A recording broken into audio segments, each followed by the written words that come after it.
Marie Curie, 1867-1934, texte de Jean-Joseph Julot. 9 mai 1878, à Varsovie.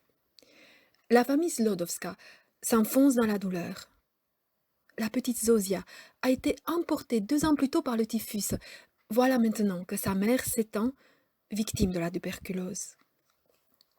Dans une Pologne annexée par la Russie, Maria, née en 1867, la sœur de Zosia, se réfugie dans les études. Mais l'accès à l'université est interdit aux femmes. Que faire? Donner des leçons particulières aux jeunes bourgeois de la ville, économiser afin de partir pour Paris, où Bronia, l'autre sœur, fait ses études de médecine. Paris. Maria y devient Marie. Brillante étudiante à la Sorbonne, elle y obtient une licence de physique, une autre de mathématiques. Toujours aussi brillante, elle éblouit le physicien Pierre Curie, de 8 ans son aîné, qu'elle épouse en 1895. Prenant pour point de départ les travaux d'Henri Becquerel, qui a établi les propriétés radioactives des sels d'uranium, les deux époux multiplient les expériences et les calculs afin de prouver que la radioactivité, terme inventé par Marie Curie, possède des applications thérapeutiques. Marie, son mari et Henri Becquerel reçoivent le prix Nobel de physique en 1903.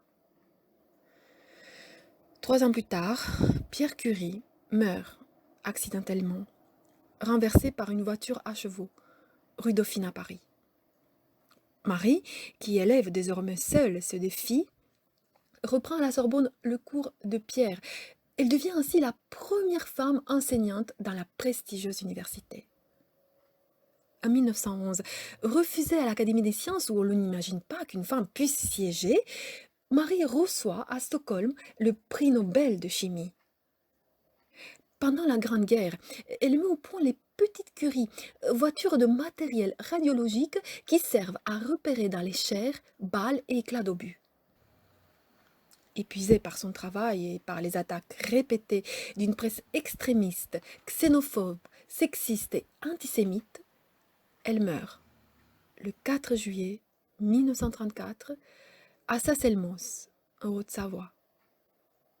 L'année suivante, sa fille Irène et son gendre Frédéric Joliot reçoivent à leur tour le prix Nobel de chimie.